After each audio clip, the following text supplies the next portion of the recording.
Chào mừng quý vị các bạn đã đến với kênh Vlog Phú Phè Phỡn. Sau đây mình sẽ trổ tài tiết mục nhảy cái tủng vô trong cái nồi này nha các bạn. Cái nồi đang rất là sôi đây, các bạn hãy coi nè. 1, 2, 3 tủng. Các bạn có thấy mình đâu không? Không thấy nha các bạn, mình đang lặn ở trong đó đó. Ui chà, nóng quá. Chào tất cả các bạn, hôm nay mình sẽ làm clip lễ luộc về món kho fish của Louisiana kho fish. Cái món này thì nói chung là rất là ngon nha các bạn, rất là hấp dẫn. Các bạn cùng theo chân mình nhé. Let's go. Có bình ga đó, cái thứ nhất là bình ga nha các bạn, bình ga, bếp ga và nồi. Cái nồi để luộc cái kho fish này nó rất đặc biệt, có cái giống như là một cái nồi bằng lưới vậy đó, để mình đổ kho fish vào đây và mình bỏ nước vào đây. Khi mà mình bỏ vô thì mình lấy ra rất dễ dàng, không cần phải vớt gì hết nha. Và nguyên liệu không thể thiếu đó chính là kho fish. Nào chúng ta bắt đầu rửa thôi.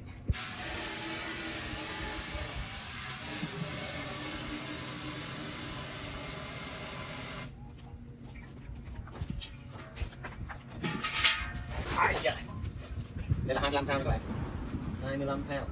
25 pound là tương đương với 12 kg Việt Nam, 12 kg.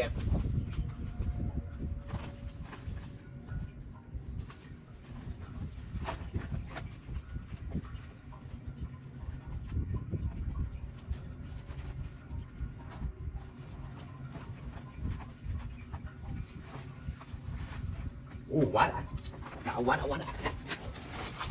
Đổ ra nha. Có chút quá sạch luôn. Quá các bạn ơi, thơm tươi quá, cũng là luôn. Quá tuyệt vời. Rồi chúng ta bắt đầu công nghệ rửa. Chúng ta phải thật là sạch nha các bạn. Rửa bằng nước. Rửa khi nào sạch thì thôi. Nói chung mình đẩy lên những cái này thì tiền nước rất là rẻ nha. Cho nên là không lo về vấn đề trả tiền nước, sử dụng thoải mái.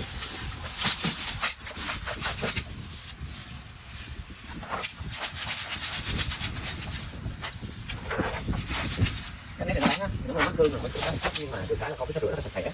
Cái chỗ này người ta bán rất là uy tín, rửa sạch sẽ nhưng có cái gì chết người ta nhặt ra hết, không để một con nào lại, chỉ còn là có cái sống thôi. Chúng ta đã rửa rồi thì mình cũng không cần thiết phải rửa quá nhiều. Đó. Ok. Đó, không chuẩn bị chúng ta cần có cam nè, chanh thì chúng ta nên sắc ra như vậy thì mình bỏ nó xuống cái đáy nồi á, mình bỏ cho nó không bị cân.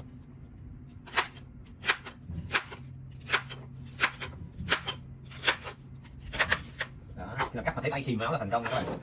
Ok, không chuẩn bị mất lại, cứ như vậy trước. Rồi, chúng ta tiếp tục bỏ nó vào cái nồi thôi. Sức mặt của ta đâu?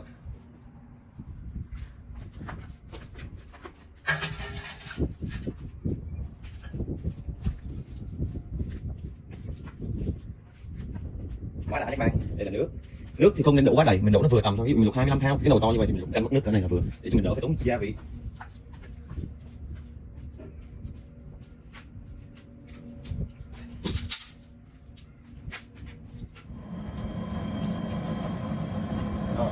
Nghe một cái khác. Nhưng mà khác đâu thì chưa biết, nhưng mà có nghe cái khác. Chứ sao? Đấy, chúng ta cần đó là nửa tô đường. Rồi các bạn các bạn.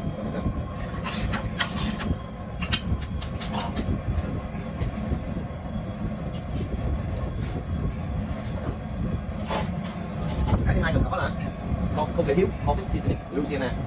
Rồi, nước đổ vào các kèm lên đi.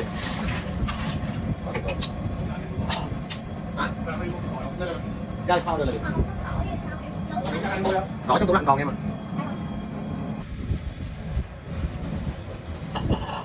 Liquid boil.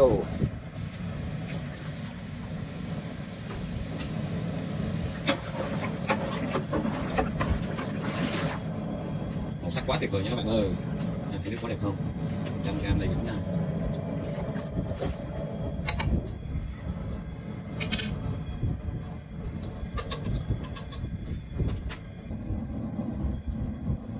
Có phía ngoan mày, con này to quá, để kẹt nó mày. Đó, các bạn thấy chưa? Đây chính là con kho fish. Đó, những người nào không biết về con kho fish thì nó là đây là con kho fish nha. Tất cả là tươi nha các bạn, tươi quá tươi. Đây các bạn, mình đã bỏ cho tất cả các gia vị cần thiết gồm chanh, cam, gừng nha.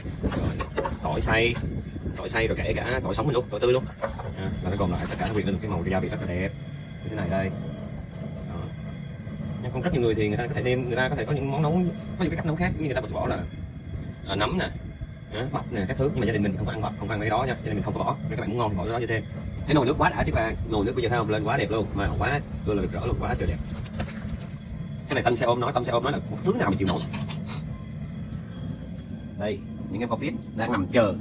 Đó, chờ nước sôi nha. Mình thử bóc một con lên thử cái nào. Còn em nó còn sống không? Sao nằm im đây? Đây em này bự đi thôi, em bự quá. Đây. Rồi nước bây giờ đã quá sôi rồi, thì chúng ta bắt đầu cho coffee vào thôi.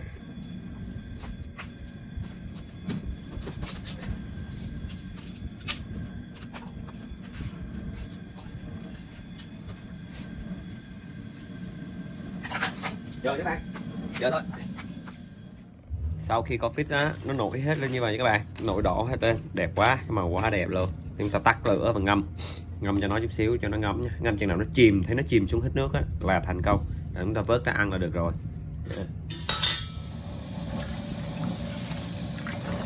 Đó, các bạn thấy nước có đẹp chưa? Luộc cái này các bạn phải chịu khó nha các bạn, chịu khó quấy nó lên để cho, tại vì những cái con ở dưới nó lên trên, những cái con ở trên nó xuống dưới. Bây giờ chúng ta chờ khoảng tầm 20 tiếng. Xong rồi các bạn ơi, bây giờ bắt đầu mình chiến thôi. Mình vừa luộc xong khói đang bay nghi ngút. Các bạn, chúng ta cùng ăn nào. Vô ăn. Làm miếng bia đi đó. Mình thưởng thức cái món này coi. Vô.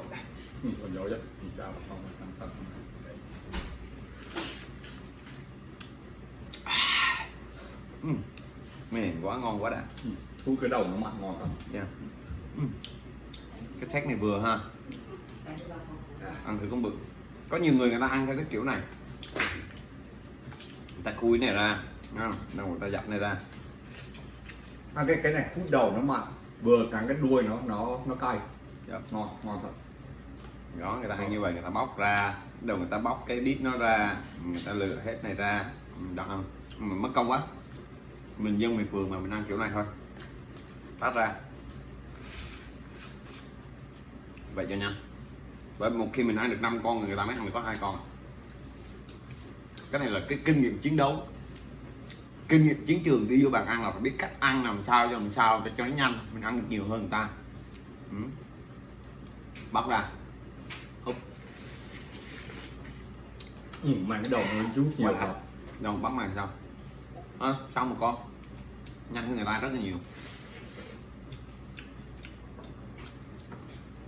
Dù cái đi chứ, để ăn quá tốn mùi quá. Tội nghiệp quay phim không ăn được. Chắc thấy hút, chắc thèm lắm. Đây bóc cho, cho miếng nè.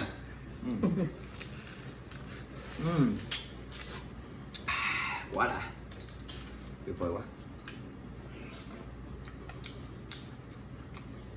Ngon quá. Con này to. Mày to mà có càm mà. Cái này đúng ra phải ngâm thêm tí nữa cho cay hơn tí nữa. Ăn mày ngon rồi. Cay quá. Mà sợ cay quá mấy bạn không được. Cay quá mấy người quay phim đâu ăn được đâu.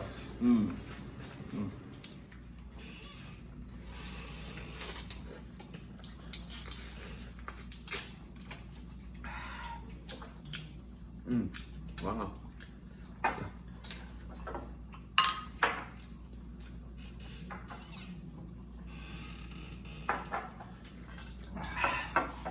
Ok, no rồi, say rồi, coffee cũng hết rồi. Chắc mình xin dừng cái clip lại ở đây. Xin hẹn gặp lại các bạn vào clip sau. Nhớ like, share, subscribe kênh của mình nha các bạn. Bye bye.